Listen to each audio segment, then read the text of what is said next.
Ito lang ang pwedeng maging sira nito. Una, CDI. Pangalawa, itong ignition coil.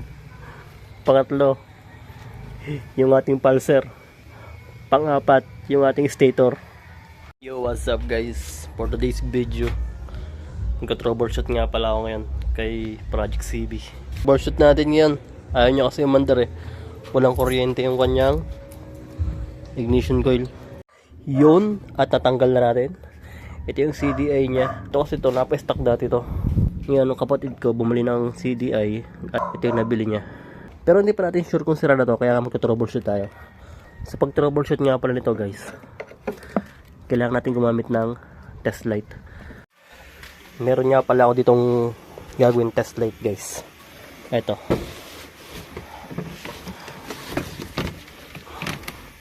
Hindi ito. Ito guys, nagagawin natin test light yan. Dahil wala tayong test light, ito ang gagamitin natin. Subukan muna natin kung nagana itong ating ilaw. Nilagyan natin sa negative. Kahit sa part ng motor na bakal, negative yan. Tapos ito sa positive. Yan o. Yun. Ito ay galing to sa positive to, itong pula. Yan ay susian. Yan. Ang tawag yan ay accessory wire. Papunta dyan, papunta rito, para magkaroon to ng power. Tapos lalabas siya sa ignition coil, papunta rito, para magkaroon siya ng kuryente doon.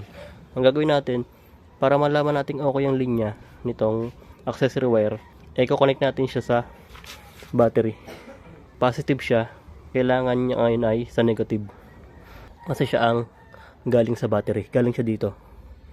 Papunta sa susi. Yan. Tapos binuksan mo yung susi, pupunta siya dito. Yan. Kailangan niya ng negative para mapagana to. Ang kailangan natin ay mapailaw to. Pag ito yung umilaw guys, ibig sabihin okay yung ating linya galing sa accessory wire. Ibig sabihin may supply siya ng kuryente pag umilaw to. Nasa negative na siya guys. Ngayon, lalagyan natin sa positive. Ito. Kailangan nakaunang susi. Positive. Yun. Umilaw guys. Ibig sabihin, okay ang ating linya galing sa ating accessory wire. Ngayon, bali yan yung ating green, solid green. Yun ang negative natin. Tapos ito siya. Yan. Diyan natin sasalpak yung negative. Ngayon, tapos ito namang isa, papunta sa positive. Yan, dyan. Para malaman natin kung nagana yung ating ground.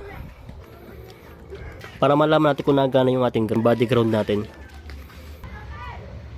Yun. Yun, dahil umilaw, okay ang ating ground.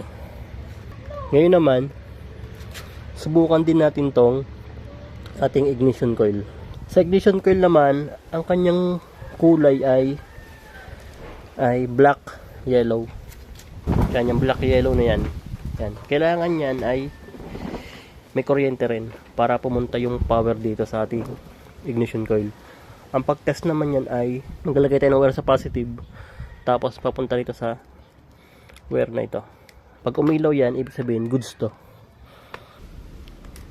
Yun. Bali umilaw guys, ibig sabihin may supply tayo papunta sa ignition coil.